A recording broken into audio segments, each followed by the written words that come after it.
Jack the Giant Killer, a wide view of the rolling green hills in Cornwall, dotted with wildflowers. The quaint farmhouse with a thatched roof and faded blue shutters sits in the middle of the frame. A narrow dirt path winds through the fields toward the farmhouse. The sky is a bright cerulean blue with fluffy white clouds. The glistening stream reflecting sunlight, surrounded by lush greenery. Wildflowers sway gently in the breeze along the stream's edge. Jack Cornish stands on the dirt path near the farmhouse, holding a wooden staff. He is gazing out into the horizon, with an eager expression and a confident stance. The rolling hills and wildflowers are visible in the background.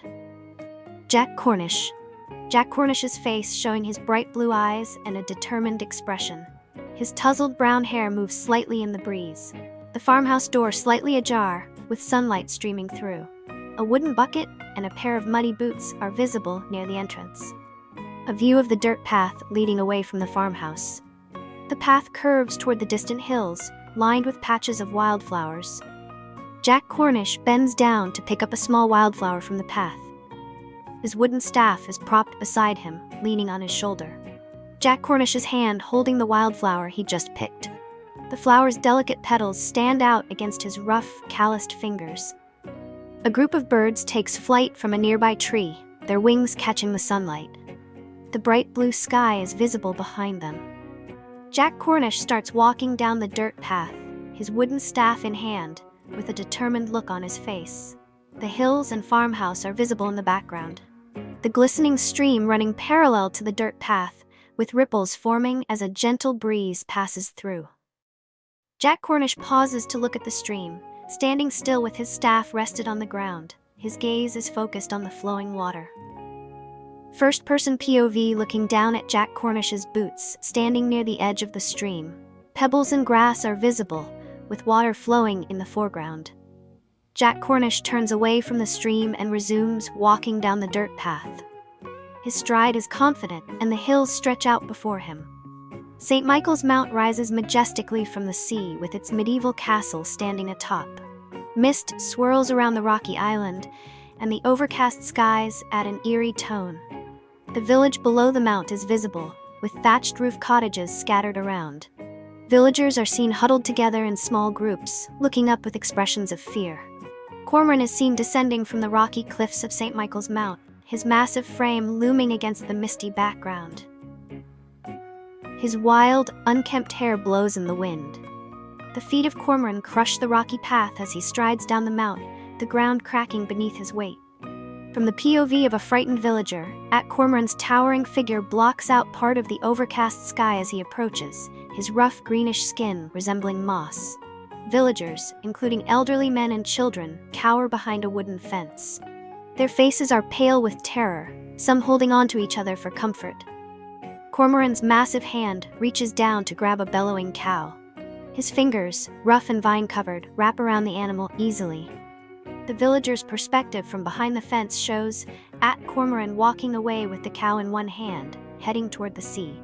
His enormous size dwarfs the village houses.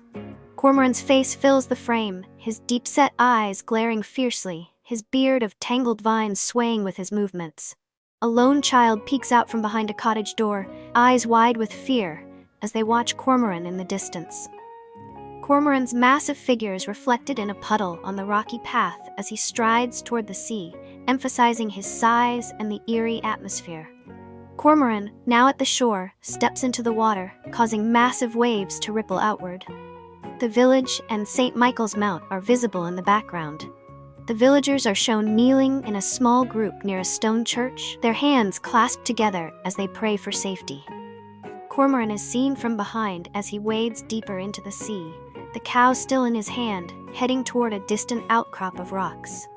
Villagers peek cautiously from behind a wooden fence, their fearful expressions gradually shifting to relief as Cormoran disappears into the mist. A wide view of the secluded forest path surrounded by tall trees with thick trunks and a carpet of fallen leaves. The dim twilight creates long shadows and the uneven ground is dotted with rocks and roots. Jack Cornish, standing on the forest path, holds a sturdy pickaxe in one hand and a shovel in the other. He surveys the ground, his gaze focused downward as he plans where to dig. Jack Cornish kneels on the uneven ground, gripping the pickaxe tightly with both hands. He swings it downward, breaking the earth with force. Loose soil scatters around him. The pickaxe strikes the ground, creating a small indentation. Fragments of soil and small rocks scatter outwards. Jack Cornish, now holding the shovel, stands next to the partially dug pit. He digs into the soil and throws it aside, his posture firm and determined.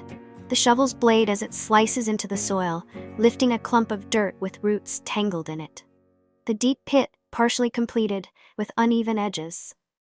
Loose dirt and small rocks are scattered around its rim. The forest backdrop looms dark and shadowy.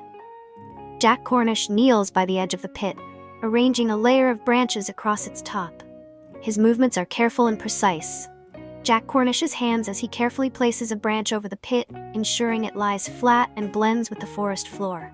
Jack Cornish crouches by the pit, using his hands to scatter soil and fallen leaves over the branches, effectively camouflaging the trap. Jack Cornish's hands brushing a layer of dry leaves over the concealed pit.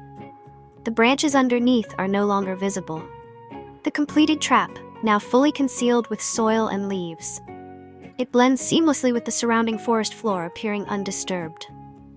Jack Cornish stands a few steps away from the hidden pit, holding the horn in one hand. He gazes at his handiwork, his expression resolute. The horn in Jack Cornish's hand, its surface polished and glinting faintly in the dim twilight. The secluded forest path, now quiet and still. The concealed pit lies undetectable amidst the fallen leaves, as the faint sound of rustling leaves and distant owl hoots fills the air. A secluded forest path, illuminated by soft morning light. The pit is visible, covered with branches and soil, surrounded by tall trees casting long shadows. View of branches and soil concealing the pit, with faint sunlight highlighting the texture. Jack Cornish stands on the forest path, holding a horn to his lips. He is mid-blow, with his cheeks puffed and his posture upright, casting a long shadow on the ground.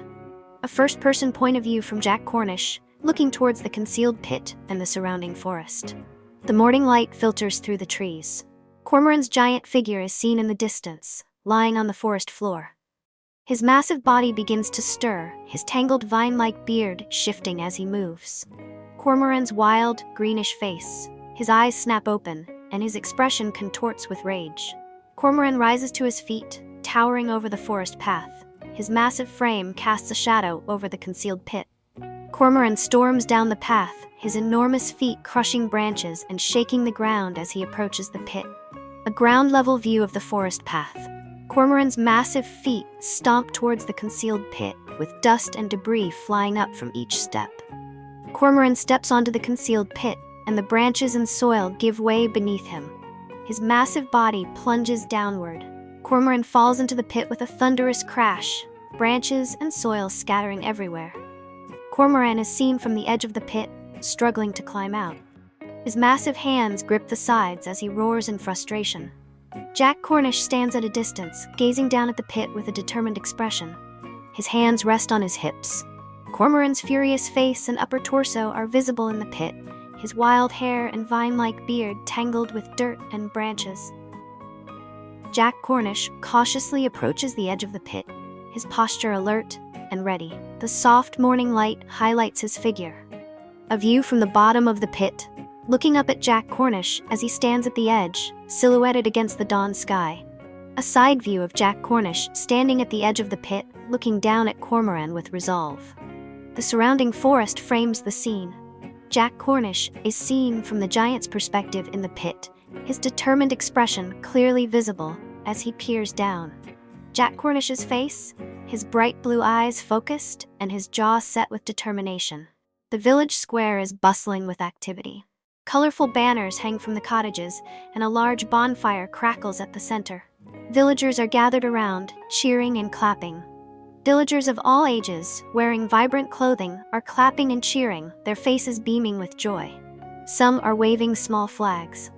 Jack Cornish stands at the center of the village square, holding his pickaxe triumphantly.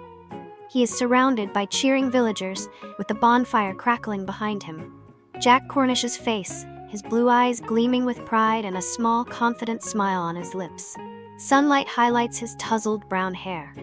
the large bonfire crackling in the center of the square, sparks rising into the bright afternoon sky.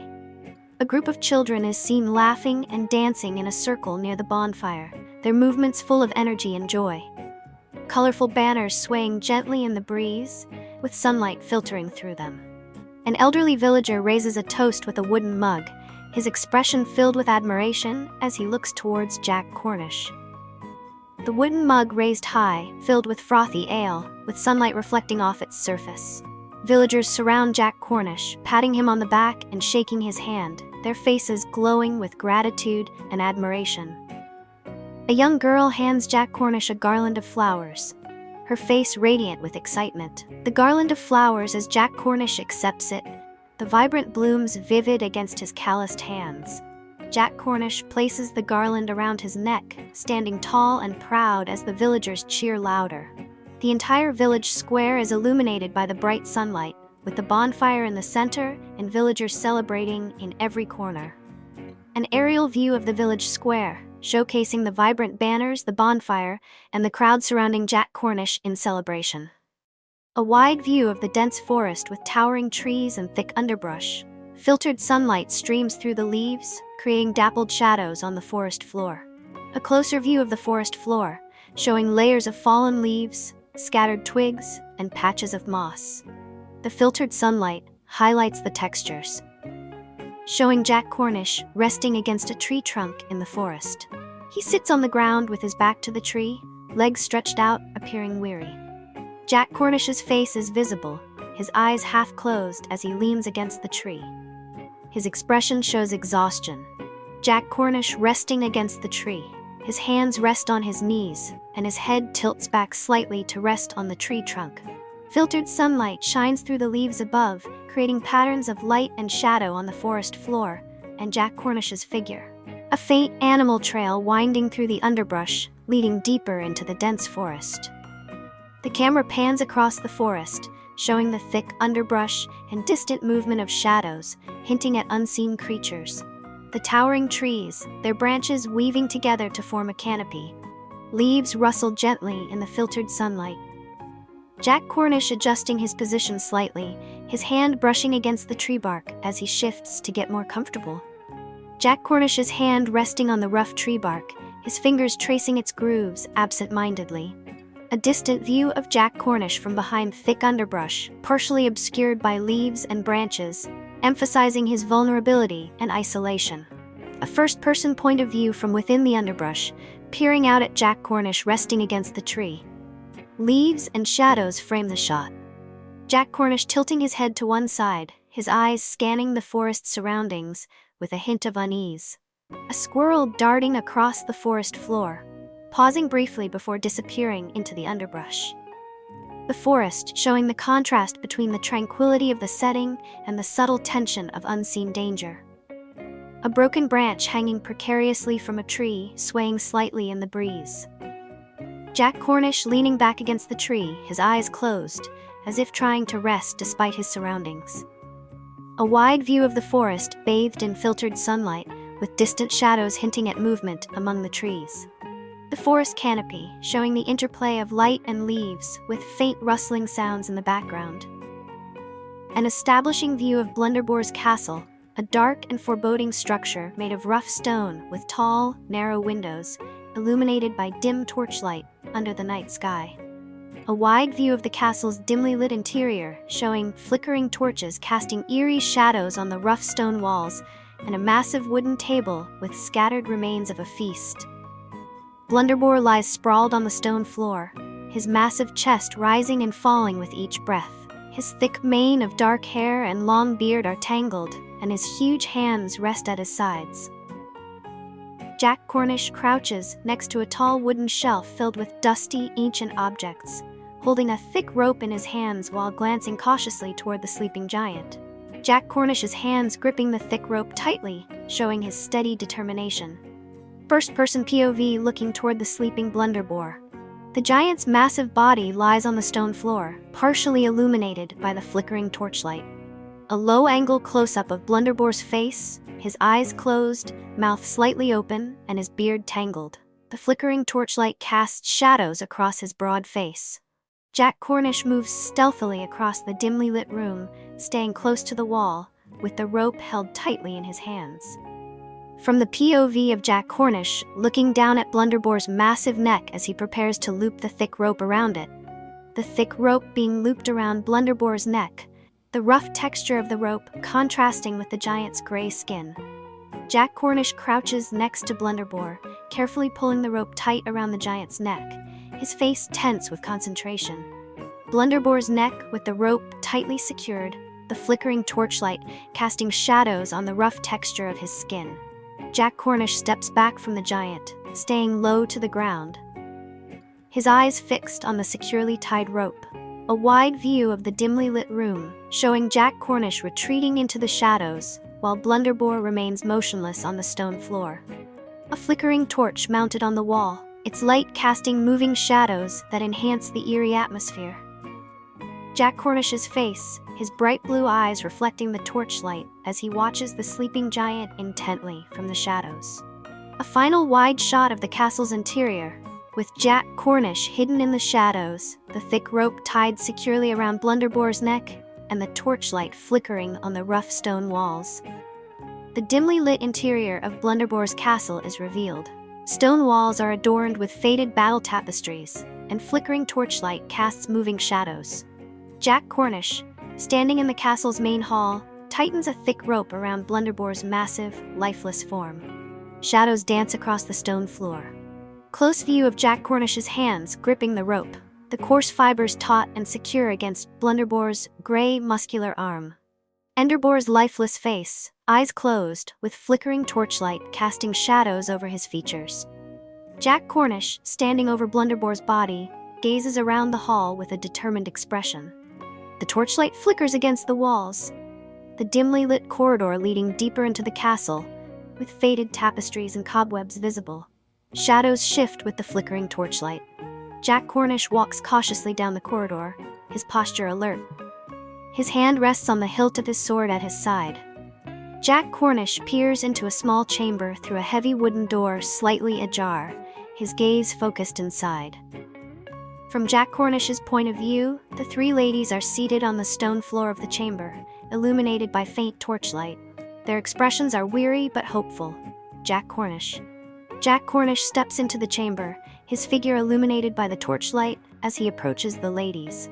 One of the ladies, sitting on the cold stone floor, looks up at Jack Cornish with gratitude as he begins to untie the ropes binding her hands.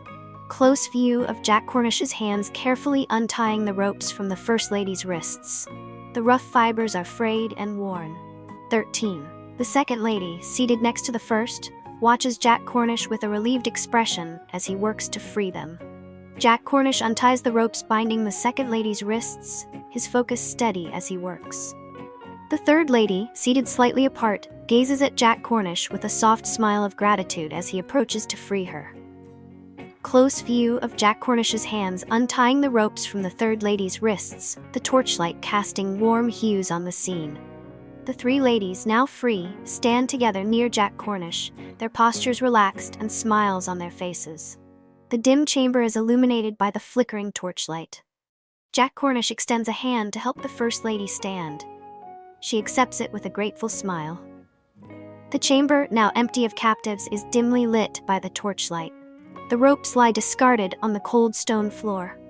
Jack Cornish leads the three ladies through the corridor.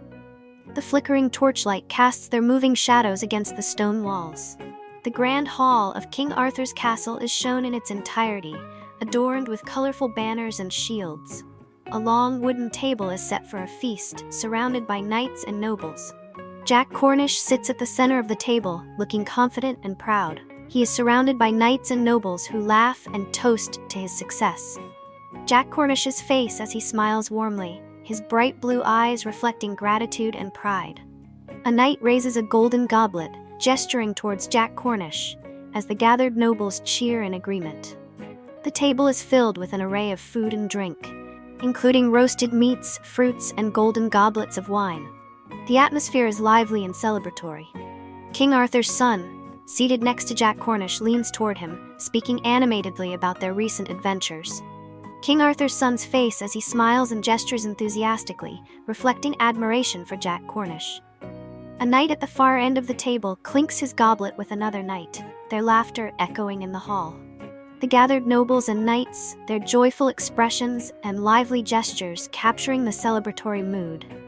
A golden goblet being raised in a toast, with the warm candlelight reflecting off its surface.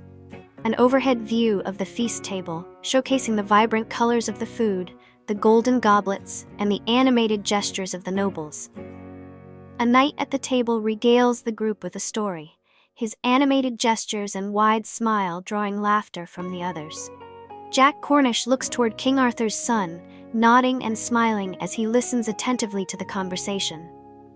Jack Cornish's hands resting on the table, gripping a golden goblet, with the atmosphere of the feast visible in the blurred background. The banners and shields on the walls of the hall are shown in detail, their vibrant colors and intricate designs adding to the grandeur of the setting. A knight seated near the head of the table leans back in his chair, laughing heartily with his goblet raised high. Jack Cornish stands, raising his goblet in a toast, his confident demeanor commanding the attention of the gathered knights and nobles. The entire hall, as the knights and nobles raise their goblets in response to Jack Cornish's toast, their voices blending in a unified cheer. The flickering candlelight casts warm shadows across the faces of the gathered knights and nobles, adding to the festive atmosphere. A wide view of the mystical glade, illuminated by soft moonlight. Shimmering sparkles float gently in the air, and the white doe stands gracefully amidst the trees. The camera slowly pans over the glade, focusing on the ethereal glow of the moonlight reflecting off the sparkling air. The white doe standing amidst the trees. The doe's bright green eyes shimmer with a magical glow. Jack Cornish stands bravely at the edge of the glade, holding a gleaming sword. He gazes intently at the towering figure of Galligantus in the distance. From Jack Cornish's point of view, Galligantus looms menacingly in the center of the glade. His rough, greenish skin and tangled vine-like beard are illuminated by the moonlight. Galligantus towers over the glade, his massive build casting a long shadow. He raises one arm, brandishing a gnarled staff that pulses with dark energy. Jack Cornish steps forward, his sword gleaming in the moonlight. His posture is firm, his expression unwavering. Jack Cornish's hand gripping the sword's hilt tightly. The blade reflects the shimmering sparkles in the air. Galligantus swings his staff downward, aiming at Jack Cornish. Sparks of dark energy trail behind the motion. Jack Cornish swiftly dodges the attack, rolling to the side and landing in a crouched position, sword at the ready. The ground where Galligantus' staff strikes, creating a small crater and scattering glowing embers. Jack Cornish lunges forward, swinging his sword with determination. The blade arcs through the air, reflecting the moonlight. Galligantus' face as he reacts to the sword strike. His expression shifts from anger to surprise. Galligantus staggers backward, dropping his staff. His massive frame wavers, and his shadow recedes. The white doe watches the confrontation intently, standing perfectly still amidst the trees. Jack Cornish delivers a final, decisive strike to Galligantus, who collapses to the ground with a thunderous impact. Galligantus' fallen form begins to dissolve into sparkling dust, which is carried away by a gentle breeze. The white doe starts to glow with a soft golden light as the spell is broken.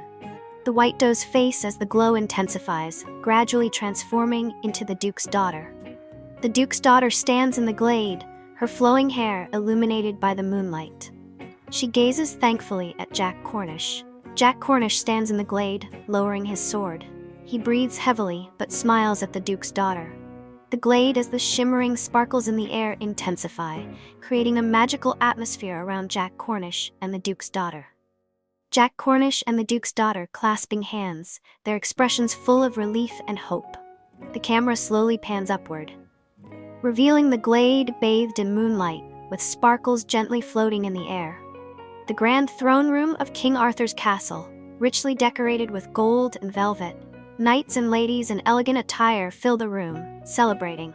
The large tapestry on the wall, depicting Jack Cornish's adventures, illuminated by sunlight streaming through stained glass windows.